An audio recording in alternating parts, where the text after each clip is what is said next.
Salut, c'est Reg, bienvenue dans cette nouvelle vidéo, j'espère que tu vas bien. Aujourd'hui on va faire un truc nouveau que j'ai encore jamais fait sur la chaîne, c'est vous montrer l'envers du décor, c'est de vous montrer l'endroit dans lequel je travaille, le petit bout de pièce que je me suis aménagé pour faire mes vidéos, mais aussi du coup le matériel que j'utilise au quotidien pour faire mes vidéos. Je vais décomposer la vidéo en 3 parties. D'abord je vais vous montrer l'endroit dans lequel je travaille, du coup la bibliothèque, le bureau, vous me demandez beaucoup sur quel bureau je travaille, donc l'environnement en lui-même. Ensuite, je vais rentrer un petit peu dans le détail technique en vous présentant le matériel exact que j'utilise pour filmer mes vidéos. Et puis en fin de vidéo, je vous partagerai mes conseils pour vous créer un environnement inspirant dans lequel vous avez envie de travailler et dans lequel vous vous sentez bien aussi pour travailler, et comment en fait j'ai cherché à optimiser ma façon de voir ma chambre pour essayer de faire le maximum de choses productives dans ma chambre et du coup sur ce bureau. Alors d'abord, je voulais vous parler de l'environnement dans lequel je travaille parce que il n'a pas les mêmes fonctions que le matériel que j'utilise pour travailler, pour filmer et monter mes vidéos. Mon environnement, c'est-à-dire tout ce que vous voyez en fait dans le cadre de la vidéo, à partir de cette lampe, à partir de la bibliothèque, à partir des posters que j'ai dans mon bureau, du bureau en lui-même, le but c'est que je sois dans un environnement inspirant. C'est tout. C'est la seule fonction de cet environnement, c'est que je sois dans un endroit dans lequel je me sente bien, qui m'inspire, qui essaye de m'emmener vers une direction que j'ai envie de prendre, en gros, vers le haut, hein, en gros, et puis de me sentir bien, tout simplement sur mon bureau. Et puis c'est aussi pour ça que j'ai mis un parfum sur le bureau, c'est parce que j'essaie d'être dans un endroit qui est sain, dans lequel je me sens bien et qui sent bon aussi. Donc ça c'est une petite astuce, vous pouvez parfumer l'endroit dans lequel vous travaillez pour vous y sentir mieux, pour vous sentir chez vous. C'est pas quelque chose que vous pouvez faire lorsque vous êtes à la BU ou à la bibliothèque de votre ville par exemple, donc profitez-en, mettez-vous bien sur votre bureau, écoutez une petite musique pour vous inspirer, et puis c'est ce que j'essaie de faire du coup avec cet endroit. Et du coup, pour avoir un environnement qui m'inspire, j'ai d'abord besoin d'un bureau pour travailler. Donc vous étiez beaucoup à me poser des questions sur ce bureau. En fait c'est juste une planche en bois de chez Ikea. Je vous mettrai les dimensions dans la description de la vidéo et puis la référence exacte de la planche si elle existe encore. Donc c'est une planche en bois en fait, et il y a 4 pieds blancs. Vous avez plusieurs options, vous avez aussi les pieds en bois avec le même bois que la planche qui coûte du coup plus cher. Moi j'ai juste pris les pieds premier prix parce que ce qui m'intéresse moi c'est juste d'avoir la planche. Donc c'est une planche en bois avec 4 pieds blancs, et puis ça fait du coup mon bureau, et c'est l'endroit sur lequel je travaille et que je fais mes vidéos. Ensuite on a 2 lampes, on a une lampe qui est ici que vous voyez pas, qui est de Maison du Monde je crois, qui est une lampe assez basique pour m'éclairer, mais c'est pas mon genre de lampe préférée. Moi ce que j'aime comme lampe c'est les lampes d'architecte, il me semble que ça s'appelle comme ça. C'est les lampes qui viennent directement s'insérer sur le bureau et qu'on peut ensuite déplacer. C'est ce que j'avais dans mon premier appartement étudiant et c'est vraiment mes lampes préférées. Mais là du coup j'ai préféré prendre une lampe qui prend un petit peu moins de place et qui est du coup qui fait le travail. Ensuite on a une autre lampe ici que vous voyez, qui celle-ci n'est pas vraiment faite pour m'éclairer mais plutôt pour rajouter une ambiance dans mes vidéos. Alors celle-ci par contre j'ai pas les références parce que je l'ai acheté d'occasion, mais c'est une lampe classique avec 3 pieds en bas, et puis normalement c'est assez facile à refaire chez vous si vous avez envie d'avoir une lampe comme ça, mais c'est plutôt pour YouTube, pour éclairer du coup un petit peu mieux cet endroit dans lequel je travaille. Juste à ma gauche vous avez le GD qui correspond à Grégoire Dossier, donc mes initiales, c'était mon cadeau d'anniversaire de mes 22 ans, donc merci à Maxime et François pour m'avoir offert ce cadeau, mais je suis pas sûr que vous vouliez le même chez vous, mais voilà, ça fait partie du décor. Ensuite je vous les avais déjà présenté, mais j'ai derrière moi 2 Philips Hue Go qui me servent à éclairer mes vidéos, et donc avec l'application Philips Hue je peux décider de modifier les lumières derrière moi. Donc voilà, ça me permet de changer un petit peu l'ambiance que je donne à mes vidéos. Pareil, je vous mettrai les références en description, et puis je vous mettrai même la référence de ma plante que vous voyez un petit peu ici, qui est une Zamioculcas zamifolia. Voilà, 2 têtes. Alors du coup cette Zamioculca ou Culcas, je sais pas, c'est une plante que j'ai depuis 2 ans, donc ça prouve qu'elle résiste bien à la chaleur, à l'humidité et puis à moi aussi. Donc c'est une plante qui est assez robuste pour le coup, que j'ai depuis 2 ans, et puis qui fait le taf, qui est une bonne plante, qui me permet de moi rajouter un petit peu de verdure dans mon décor et en même temps de rajouter aussi un élément de décor pour mes vidéos. Donc très cool comme plante. je recommande. Voilà, donc ça c'est la première partie du décor, c'est mon environnement en lui-même. Maintenant on va rentrer un petit peu dans le détail technique et parler du matériel que j'utilise pour filmer et monter mes vidéos, parce que pareil c'est une question qui revient souvent et je vous ai mis devant vous tout le matériel que j'utilise, tout tient ici. Tout tient dans un sac lorsque je suis en déplacement et j'ai essayé toujours de rester assez minimaliste quant à mon matériel de tournage et donc je vais tout vous présenter dans cette vidéo. Alors on va commencer par le plus important, c'est la caméra qui me permet de filmer actuellement. Donc c'est un Sony A6400 que j'utilise depuis un an quasiment maintenant, donc qui est une caméra qui a l'avantage d'avoir un écran qui me permet de voir en temps réel le retour vidéo, donc ça c'est quelque chose que toutes les caméras Sony ne font pas et c'est ce qui m'a donné envie d'avoir cette caméra. Je sais pas si vous avez vu mais il y a un micro aussi externe que j'ai ajouté qui est un micro du coup pas d'une marque comme Rode, c'est un micro concurrent mais c'est un bon micro aussi, donc je vous le mettrai en description s'il vous intéresse. C'est un micro que j'utilise lorsque je suis en extérieur et que je fais des vlogs par exemple, ça me permet du coup lorsque je suis assez proche de la caméra d'avoir un bon son sans avoir à rajouter un autre micro comme un micro cravate comme j'utilise du coup actuellement. Là je suis un petit peu à la limite où si je commence vraiment à m'éloigner plus que ça de la caméra, le micro externe va pas assez bien capter mon son, je trouve, ça va pas faire un son super. Donc là par exemple j'ai préféré utiliser un micro cravate qui est le Sony ICD TX 650. C'est un micro que j'ai depuis 2 ans maintenant, que j'ai utilisé dans énormément de vidéos, dans toutes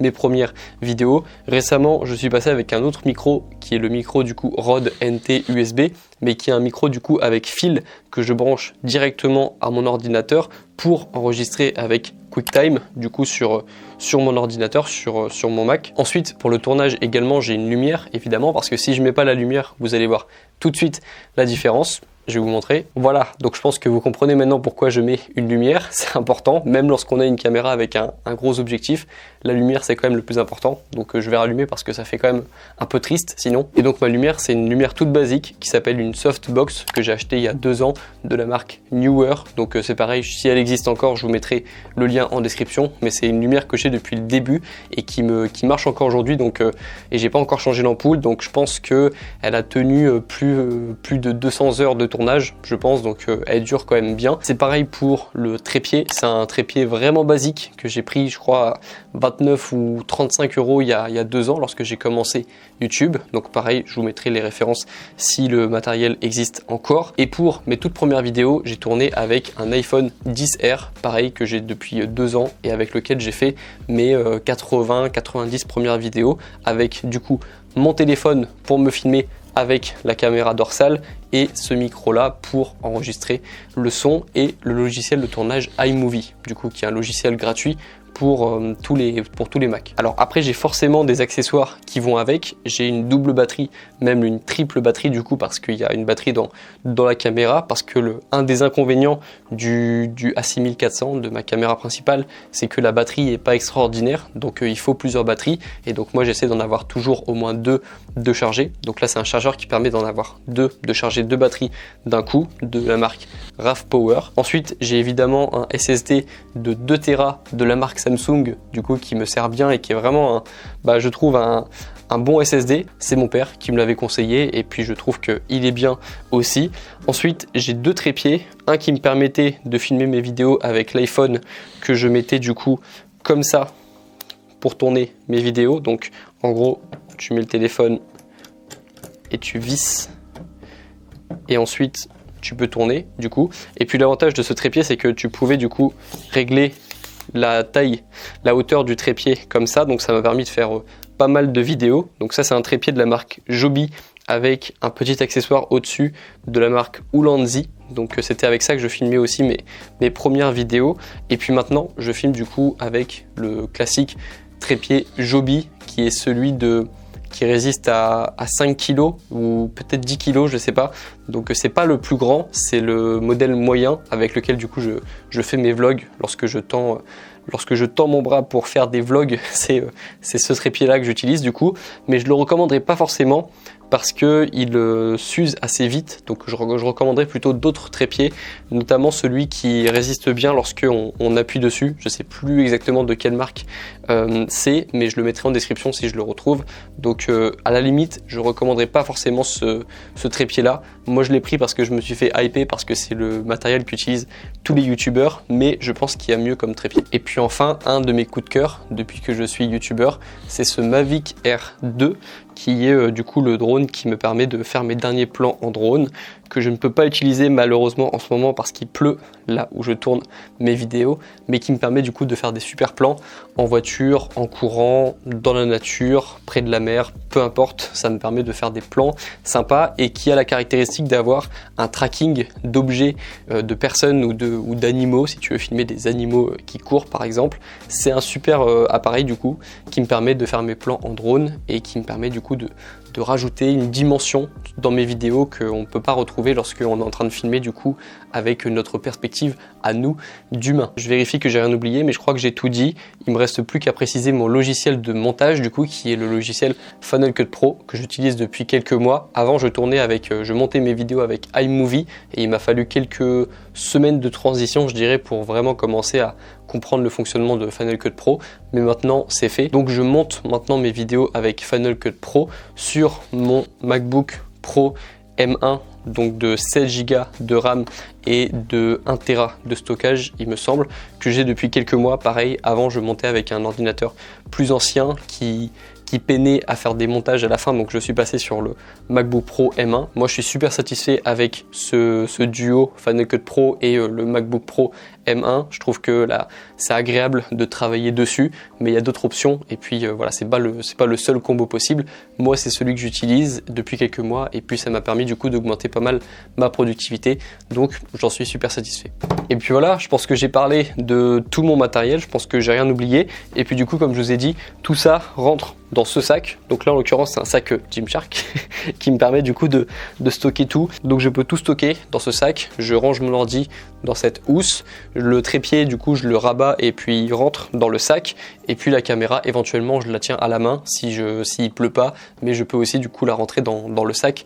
Et ça fonctionne aussi, tout rentre. Donc ça prouve que ça reste quand même assez minimaliste comme équipement. Et donc c'est cool.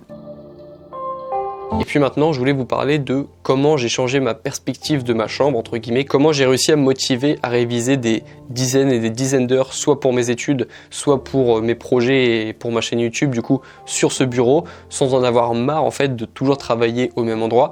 Bah déjà, je pense que je suis quelqu'un d'assez routinier, c'est-à-dire que ça me dérange pas de travailler souvent au même endroit, donc je pense qu'il y a une part aussi de génétique, on va dire, de caractère, mais en fait, j'ai eu un changement avec la façon dont je voyais ma chambre par rapport à ma vision de ma chambre lorsque j'étais ado, qui était plus un endroit où je cherchais à me renfermer et juste jouer à mes jeux vidéo tranquille. En fait, c'était un peu ma vision de la chambre lorsque j'étais ado. Là, j'ai un petit peu changé ma perspective de la chose. Maintenant, ma chambre, c'est l'endroit où je cherche à gagner mon indépendance, c'est l'endroit où je cherche à travailler, à avancer sur mes projets, à apprendre des choses, à regarder des vidéos intéressantes, à me sentir bien, à me pousser en fait, à me pousser moi-même vers le haut. C'est un environnement que j'essaie de faire le plus inspirant possible. C'est pour ça que je vous ai montré les posters, le fait de me sentir bien, le petit parfum. Lorsque je suis sur ce bureau, je me fais pas de mal. Je suis fier de moi et puis je fais des choses qui me tirent vers le haut. Je regarde des vidéos, j'en fais aussi, je suis créatif, j'ai des idées, etc. Donc j'essaye d'être ici le plus possible et du coup de me donner envie d'être ici le plus possible. Et c'est vrai que depuis que j'ai changé ma façon de voir les choses et de pas seulement voir ma chambre comme un endroit dans lequel je me repose, je regarde Netflix, je dors, etc. Enfin, de pas seulement voir ça comme un endroit de repos, en gros, et de me créer une petite station de travail dans ma chambre, entre guillemets, bah c'est un truc qui a vraiment changé mon rapport à ma chambre. Du coup, c'est vrai que je passe du coup plus de temps ici, moins sur le canapé, plus de temps sur le bureau, et puis moi ça me rend plus heureux. Donc c'est pas forcément le cas de tout le monde. Pareil, être chez soi, je sais que c'est cool lorsqu'on s'entend bien avec ses parents. Moi c'est mon cas depuis plusieurs années, donc c'est cool. Et c'est pour ça que je suis bien ici aussi, mais c'est pas forcément le cas de tout le monde. Le but c'est d'être bien dans l'endroit dans lequel on travaille. Et puis j'espère que le matériel et l'environnement du coup que j'ai essayé de créer ici pourront t'aider toi-même à créer ton propre environnement de travail inspirant avec tes kiffs à toi, ce que tu aimes voir, ce que tu aimes entendre, ce que tu aimes sentir aussi comme odeur, si toi aussi tu fais attention à comment tu te sens dans ton environnement. J'espère que cette vidéo t'aura donné un petit peu d'inspiration pour ton espace de travail à toi. Moi en tout cas, j'espère que ça t'aura plu, cette vidéo setup. C'est la première fois que je fais ce genre de vidéo sur la chaîne. Peut-être que je ferai des vidéos setup 2022, 2023, 2024 pour vous montrer l'évolution au fur et à mesure des années. En tout cas, c'est mon matériel à l'heure actuelle pour filmer et pour tourner mes vidéos. Si ça a pu vous donner quelques idées, tant mieux. Nous, on se retrouve dans quelques jours pour la prochaine vidéo. Bon courage dans vos projets et bon courage dans vos révisions.